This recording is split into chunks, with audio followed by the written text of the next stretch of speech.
Veremos ahora el envejecimiento. Como pueden ustedes observar en esta imagen, el ser humano en su infancia tiene un aspecto, en su juventud otra, y en la tercera edad o ya la última etapa, pues otra.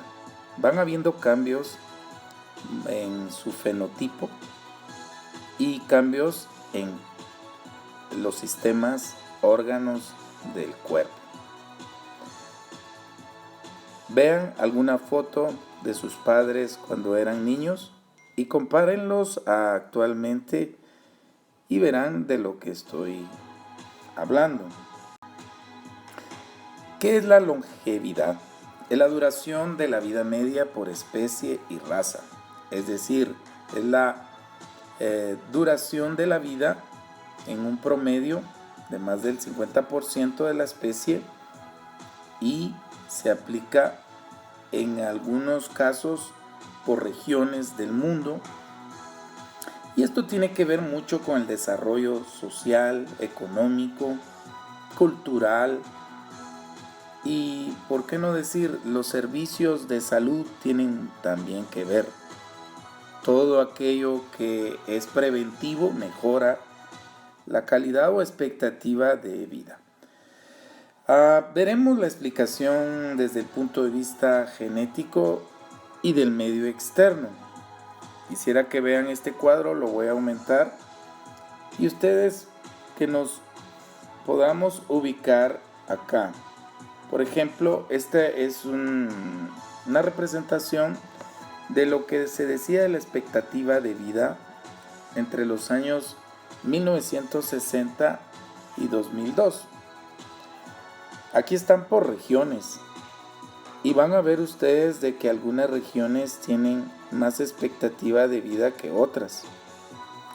En los países de ingresos medianos y de bajos, como sería el de nosotros, la expectativa de vida en los años 60 era de 44. Ha ido aumentando en el 2002 a 65. En algunos otros países, por ejemplo, podríamos hablar de ingresos altos, veremos que ha sido más alta que la nuestra, 69 en los 60, 78 en el 2002. Los factores celulares del envejecimiento se han clasificado en varios. Hay uno que es la excitotoxicidad, desencadenada por diferentes factores y lo que hace es externamente contribuyendo a la toxicidad de la célula, empezando por una etapa que le llamaremos aguda o inicial y luego ya viene una etapa más crónica o retardada. Segundo, las deficiencias en el suministro energético. Toda célula requiere de energía para su funcionamiento, para que se mueva, para que produzca, para que haya anabolismo, y veremos que todo esto habíamos recordado que el ATP, uno de los organelos más importantes en su producción, es la mitocondria. Pues veremos que el ATP también regula o está regulado su funcionamiento a través de las bombas sodio-potasio ATPasa. Un ejemplo es en las neuronas, las que consumen casi el 40% de la producción de mitocondrias de ATP. Se ha visto que las células en envejecimiento va disminuyendo la producción de este ATP o moneda energética, se recuerda. Tercero, factores de crecimiento. Estos factores de crecimiento son ligandos, señales que llegan a estimular la reproducción, proliferación y mantenimiento de las células. Sin embargo, la apoptosis, como vimos anteriormente, está relacionado con ciertos factores que están deficientes a nivel de factores de crecimiento celular. Entonces, se ha dicho que cuando disminuyen estos factores de crecimiento, empieza el proceso de envejecimiento y apoptosis. Cuarto, pérdida de la homeodinamia del calcio. El aumento de la concentración de calcio a nivel del citosol va siendo acumulativo y lo que sucede acá entonces es que puede haber cambios enzimáticos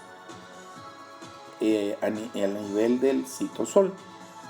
Y aquí dice que puede haber deficiencia, acumulación de la mitocondria por su transportador dependiente del potencial de membrana. Entonces activa diferentes enzimas en el citosol y estas enzimas, al contrario de ser beneficiosas, alteran, por ejemplo, el citoesqueleto, la movilidad interna de las vesículas y entonces da problemas o afecciones celulares. Hay diferentes teorías, las vamos a ir viendo una por una. Se dice que estas teorías no es que sea única, sino que están relacionándose entre ellas y entre los factores que acabamos de mencionar. La teoría del daño oxidativa considera de que hay un aumento de todas aquellas moléculas que se les llaman especies de oxígeno reactivo, por sus siglas en inglés ROS. ¿Se acuerdan que hemos hablado del peróxido de hidrógeno? También hay otros, por ejemplo el ion superóxido, radicales de hidroxilo, que tienen unas funciones fisiológicas, pero si no se logra contrarrestar estos a través de los antioxidantes, se van acumulando y van dañando a la célula. Es decir, nuestro cuerpo produce todo esto. ¿Se acuerdan el peróxido de hidrógeno con la función de la catalasa? Pues bueno, es un método de equilibrio para todas estas especies de oxígeno reactivo. Dice que estos ROS son considerados como moléculas de señalización fisiológicas o normales, pero cuando no hay equilibrio en condiciones fisiopatológicas, o sea, cuando hay algo que no está funcionando adecuadamente, pueden dañar a las membranas celulares, a proteínas y ácidos nucleicos, y entonces deteriorar lentamente a la célula. Entonces, los ROS pueden ser beneficiosos, como hemos mencionado. Aquí hay un ejemplo de cómo estos ROS pueden activar el sistema inmunitario, que es beneficioso para nosotros. Se acumulan muchos radicales de oxígeno como el peróxido de hidrógeno H2O2 en macrófagos para la defensa celular. Fíjense que estas células macrófagos da la voz de alerta para que el sistema inmunológico lo acompañe y puedan inactivar células que estén mal o dañadas o infectadas, y entonces su mecanismo es liberar o producir por ejemplo el óxido nítrico en este caso. Y entonces cuando se producen altas concentraciones a nivel local, el efecto inmunológico hace que lleguen los macrófagos y actúen adecuadamente. Otra es que si se produce a nivel bajo, le indique al endotelio, que es un revestimiento de los vasos sanguíneos, o a las neuronas, que son células del sistema nervioso, que produzcan o traduzcan proteínas. Aquí abajo hay otro ejemplo de el peróxido de hidrógeno o del oxígeno, y dice que su producción alta hace o estimula a los neutrófilos, que son otras células encargadas de la defensa inmunitaria a nivel celular.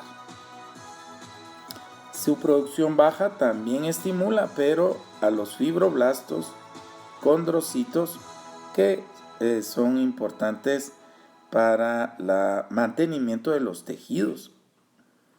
El CML aquí significa célula del músculo liso.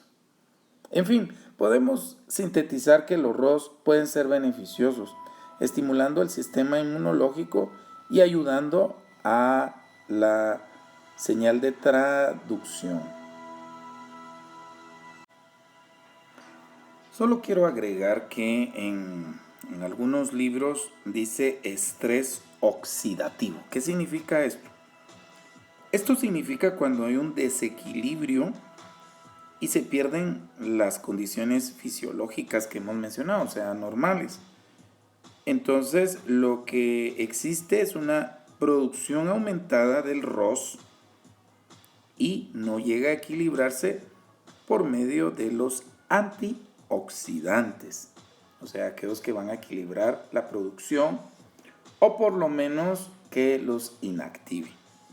Entonces, recordar el estrés oxidativo depende del equilibrio con antioxidante.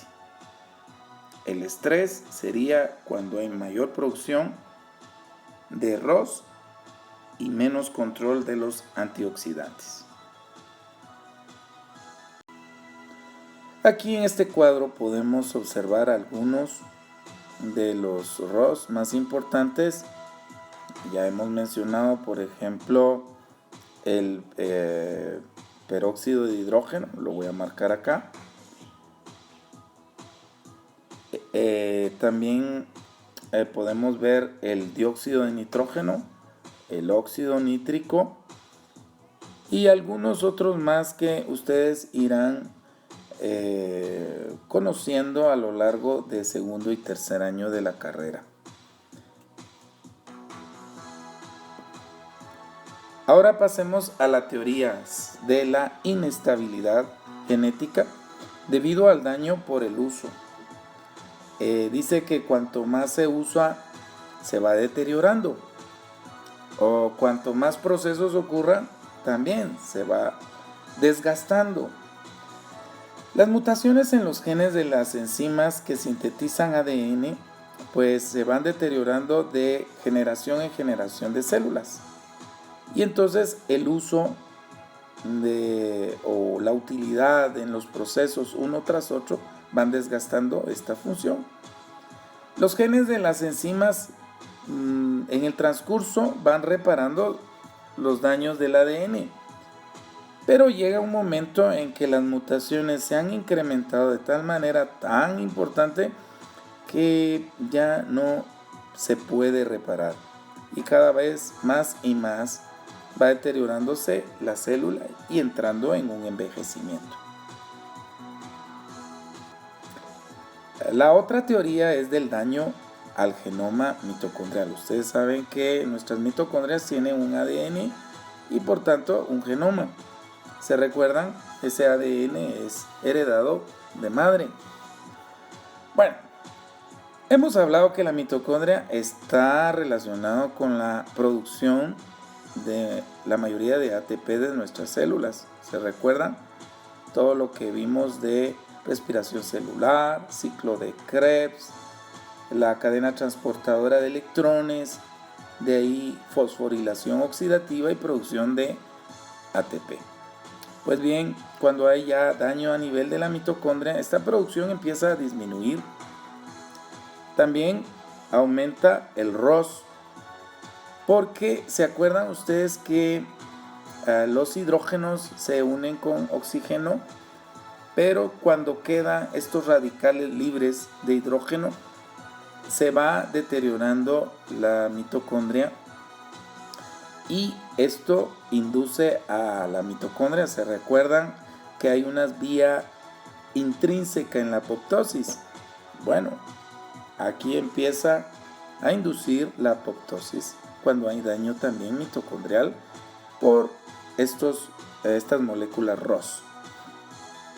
Entonces esto es considerado como un daño que altera la energía y a su vez va a deteriorar el ADN de la mitocondria y deja de funcionar, traducir proteínas necesarias para la mitocondria.